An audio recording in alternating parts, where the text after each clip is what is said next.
Bismillahirrahmanirrahim. Assalamualaikum warahmatullahi wabarakatuh. Halo semuanya, perkenalkan kami dari kelompok 3 Hukum Perkawinan. Pada pembahasan kali ini kami akan membahas mengenai hukum perkawinan beda agama yang ada di Indonesia. Oke, sebelumnya kita kenalan dulu nih, soalnya kan kalau nggak kenal maka nggak sayang. Di ujung sebelah kanan saya yang pakai jilbab hitam itu ada Lela. Silahkan Lela. Halo. Ada Meli, Halo. ada Nadia, ada Dini, ada saya Rani, ada Yasmin, ada Yudi. Oke, jadi pada kesempatan kali ini kita dari kelas 2023B Hukum Perdata akan membahas mengenai hukum perkawinan beda agama yang ada di Indonesia. Sebelumnya, menurut teman-teman pernikahan beda agama tuh boleh atau enggak sih? Sebenarnya sih nggak boleh kan? Kenapa? Iya. Kenapa gak boleh? Karena itu dampaknya selain ke suami juga bakalan ke anaknya juga ya. Contohnya itu kayak teman aku, dia tuh hidup dan berkembang di dalamnya itu ada 3 agama, Protestan, Islam, sama Chinese. Dia tuh ke Islam, dibilang Islam enggak, dibilang Protestan enggak, dibilang Chinese juga enggak begitu. Di tanganmu. Iya, bingung nggak sih nanti? Iya.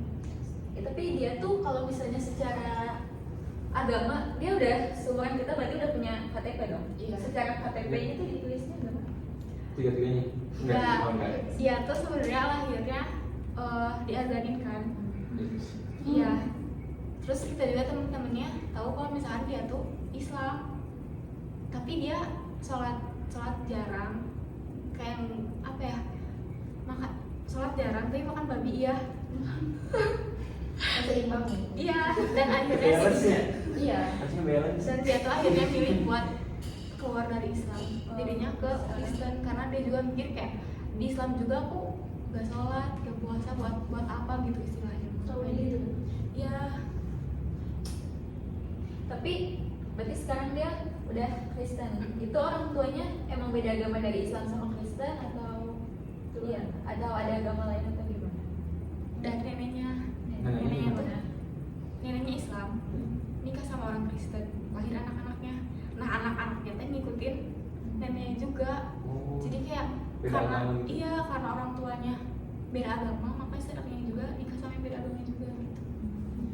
Oke, itu tadi kan udah ada satu cerita tentang kasus akibat mungkin ya dari Iya. pernikahan beda agama.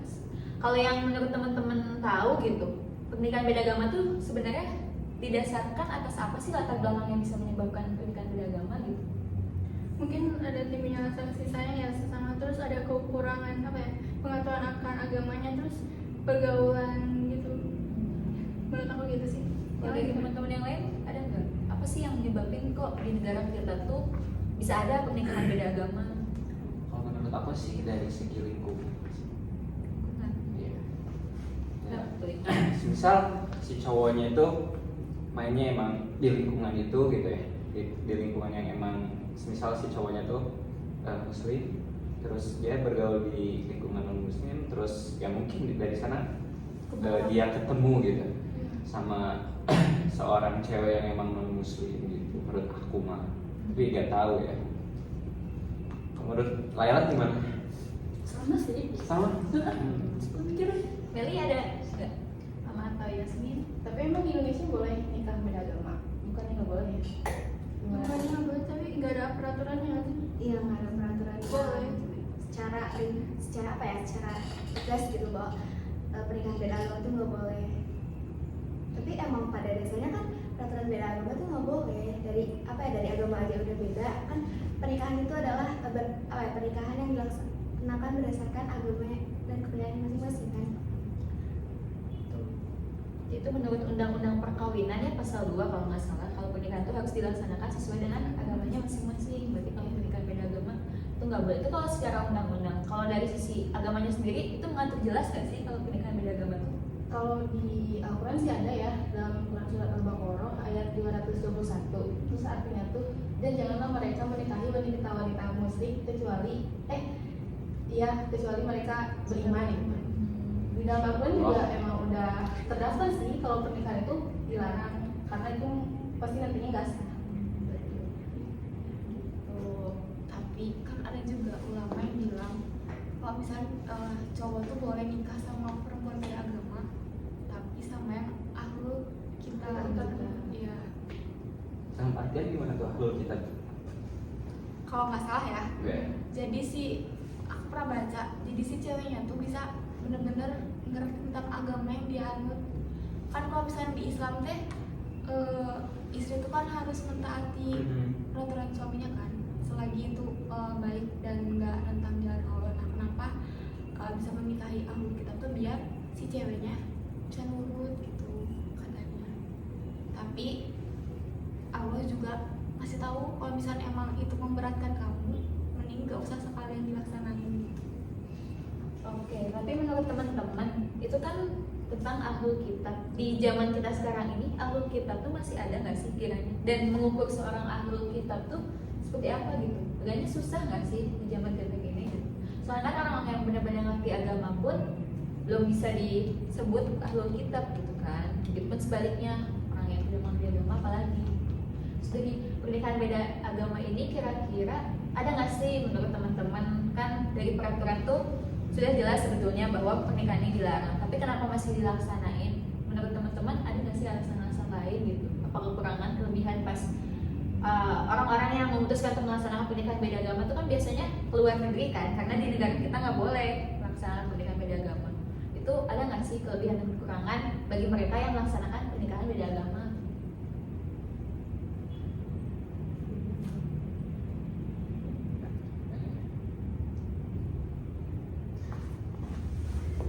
Mungkin sih yang aku masih bingung mah yang emang pernikahan beda agama kan dilaksanakan itu di luar negeri kan. Terus itu tuh udah ngelaksanain pernikahan gitu di luar negeri, terus pas ke Indonesia nya tuh pendaftaran di KUI gimana tuh, kayak status perkawinannya atau buku kawinnya ada tuh? Ini sepengetahuan aku ya, koreksi gitu apabila salah. Sepengetahuan aku, kalau status pernikahannya itu tetap jadi nikah atau kawin di KTP-nya. Dan untuk pembuatan kartu keluarganya, karena sudah menikah kan pasti membuat kartu keluarga gitu. Itu didaftarkannya itu tidak di kantor urusan agama atau kantor catatan sipil, tapi di pengadilan, dan itu pun melalui pertimbangan begitu. Dan bisa apa ya, tidak semena-mena langsung bisa mendaftarkan. Dan itu pun masuknya ke dalam undang-undang kependudukan, bukan undang-undang tentang perkawinan, karena sudah jelas kalau aturannya. Namun kita kan Indonesia tuh negara yang menghargai kan pasal 29 itu menghargai hak untuk asasi manusia gitu. Jadi untuk kebebasan keluarga juga, maka undang-undangnya pakai undang-undang yang kependudukan kayak gitu. Untuk pengadministrasiannya yang setahu aku. Terus ini mah pandangan rekan-rekan gitu ya terhadap yang misal nih cowoknya tuh muslim, terus si ceweknya tuh non muslim, terus si ceweknya masuk jadi apa, mualaf, terus habis nikah keluar lagi. Yang masuk Islamnya tuh karena pernikahan itu, menurut kalian gimana? Tapi Pandangan. seudah misal si ceweknya tuh keluar lagi tuh pas mereka Udah masih nikah. dalam pernikahan atau udah cerai, Dalam pernikahan berarti si pernikahan itu disebut sebagai fase atau apa ya, putusnya perkawinan. Jadi mereka tuh harus segera dipisahkan. Kalau itu tuh pandangan secara Hukum. Dari fikih para ahli fikih Islam tuh yang aku baca. Jadi ya dalam artian udah nggak sah lagi mungkin ya kan.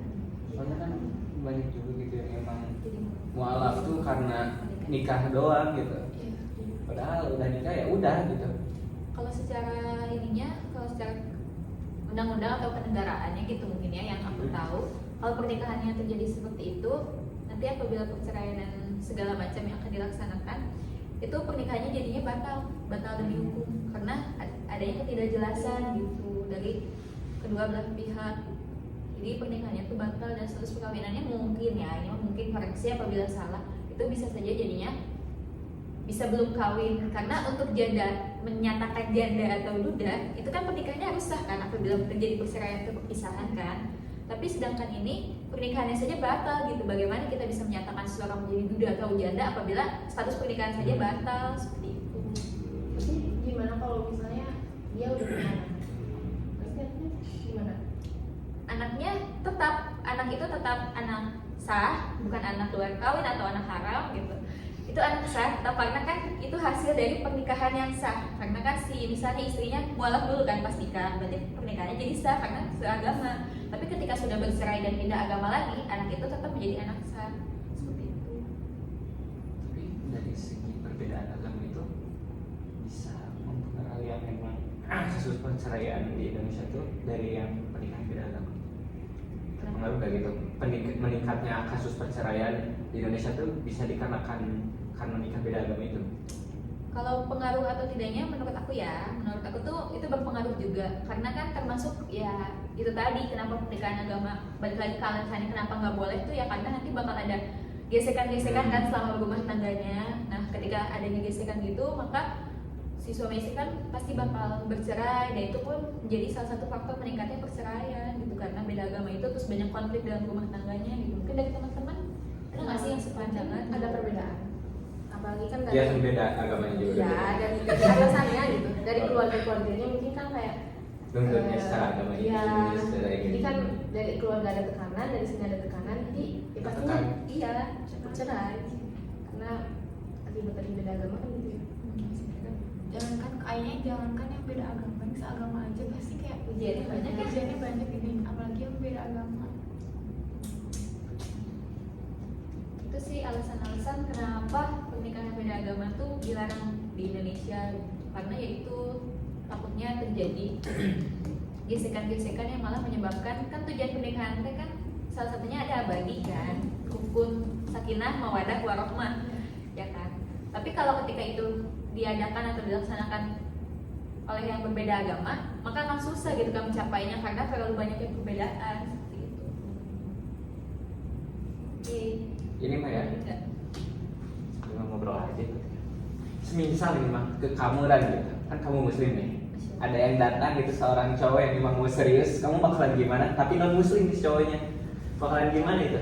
Kamu nanggepinnya? Oke, ini aku jawab dengan kondisi aku yang sekarang, dengan aku yang sekarang gitu, yang alhamdulillah aku muslim gitu. Aku kalau dibilang ya insya Allah lah taat gitu kepada Allah Subhanahu Wa Taala. Tapi ketika aku nanti didatangkan oleh seorang pria yang mapan secara mungkin finansial, tapi sayang sekali berbeda agama, untuk posisi aku yang sekarang, aku tidak akan menerima, karena bagaimanapun juga memperjuangkan agama tuh menurut aku sesuatu yang susah gitu kan, apalagi keyakinan. Kita tuh gak bisa memaksa keyakinan seseorang hanya karena cinta. Memang cinta itu kan bisa membutakan segalanya ya, tidak memandang gitu kan gimana, tapi tetap kalau misalnya dia berbeda agama pun dia mau bersama aku, itu harus dari usaha dari dia sendiri. Untuk misalnya dia, oh ya aku bakal mualaf gitu, bukan demi kamu sih, demi Allah, tapi atas jalan bersama kamu gitu, itu mungkin aku bakal setuju. Tapi kalau karena cuma cinta dan itunya kayaknya susah gitu, karena ya nanti ditakutkannya kita kan gak ada yang tahu ketika menjalani rumah tangga atau berkeluarga itu bakal bagaimana dengan latar belakang yang udah beda dari agama yang berbeda, itu bakal susah gitu. Jadi aku dibanding mengambil risiko yang begitu besar untuk kehidupan aku selanjutnya, aku untuk mencegah lebih dahulu saja. Jadi kayaknya enggak. Mungkin kalau dari teman-teman yang lain nih gimana gitu? Kamu lah gitu. Kalau menurut aku Boleh terima? enggak, Oh enggak. karena kalau menurut Islam, kalau misalnya agamanya bukan Islam, kita gimana pun caranya kita harus ikutin agamanya. Karena kan si laki-laki ini nantinya bakalan jadi kepala keluarga, kita kan pastinya akan ngikutin kan alurnya. Gimana pun juga di Islam ataupun di beda Islam, pastinya nantinya teh beda apa ya, kayak ibadahnya juga beda, itu mikirnya juga beda gitu. Jadi aku pasti mau, nah pasti harus ngikutin agamanya nggak sih? Kalau ini sendiri gimana nih sebagai kepala rumah tangga nanti kan seorang pria, tapi kamu tuh jatuh cinta dengan perempuan yang jadi muslim, alhamdulillah. Jawabnya ragu gitu. Ada kalau di KTP Islam.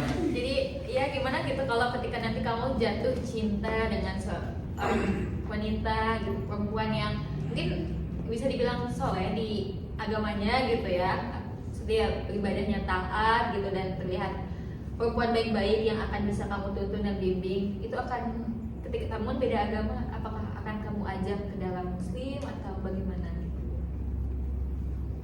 Apa aja ya? Kalau aku sih kayaknya enggak, tapi kan nggak tahu ya, Kayaknya. kayaknya enggak gitu, bukan kayaknya enggak lah gitu. Kalau yang emang pernikahan dalam beda agama gitu, karena dari tadi kan udah ngobrol juga pengaruh dari pernikahan beda agama, antara itu malah kayak gimana gitu, malah kayak banyak gesekan atau apalah gitu kan. Buat apa kita tahu ilmunya tapi malah kita yang ngelakuin juga gitu. Kalau aku sih bakalan menolak keras lah gitu, tapi gak tahu kan ya gimana, takdir aja gitu sih. Loh, kamu sekarang lagi menjalani sama yang nonis? Enggak? Enggak. Katanya pernah. Pernah. Oh, Iya, pernah. Udah pernah. Ya dari teman-teman sendiri pernah nggak sih, kan kita nih oke kalau pernikahan mungkin terlalu jauh, tapi pacaran beda agama itu pernah nggak? Alhamdulillah nggak pernah pacaran. Ya Allah. Kenapa? Ya oke bagus lah. Kayak mungkin Kayaknya tadi pernah deh. siapa enggak? Soalnya susah itu mah kalau misalkan pacaran beda agama itu. Temboknya tinggi banget. Benteng. Iya Kak. Udah mah pertama dosa ya pacaran teh. Kedua beda agama lagi udah. Ini tidak usah ya tidak usah ya teman-teman. Jadi Kayak menunda perpisahan biasanya itu. iya benar. Terus Nah iya sih. memperpanjang ini juga nggak sih? Rasa sakit doang gitu. Bener. Ya kan? Kalau udah banyak nggak ada yang mau ngalah. Udah tahu sakit malah nih lakuinnya. Setuju. Pengalaman ya. Ya, oke. Mungkin pembahasan kali ini kayak gitu aja gitu ya teman-teman tentang pernikahan beda agama. Mungkin ada closing statement atau pendapat-pendapat buat teman-teman yang lagi nonton gitu yang menjalankan hubungan beda agama gitu. Ada nggak kata-kata atau bagaimana yang Kalau dari disampaikan? aku ya, Mulai dari Yudi. jalani aja yang terbaik sesuai pilihan kalian. Dari Yasmin. Kalau dari aku, pasangan nanti mungkin banyak yang ketemu. Jadi jangan cuma hanya terpatok satu orang saja. Dari Laila. Cari yang pasti-pasti aja. Oke. Pasti aja. Dari Meli mungkin boleh. Ikuti kata hati aja sih. Iya dia. Nggak ada sih. Nggak ada. Yang seagama aja banyak gitu kan. Buat apa nyari yang beda agama? Oke, jadi gitu teman-teman pembahasan mengenai pernikahan beda agama dari kelompok 3 hukum perdata. Sekian yang bisa kami diskusikan begitu, mungkin dapat bermanfaat bagi teman-teman semua yang menonton. Sekian dan terima kasih, dadah. Jangan lupa apa? Jangan lupa nikah harus sama agama.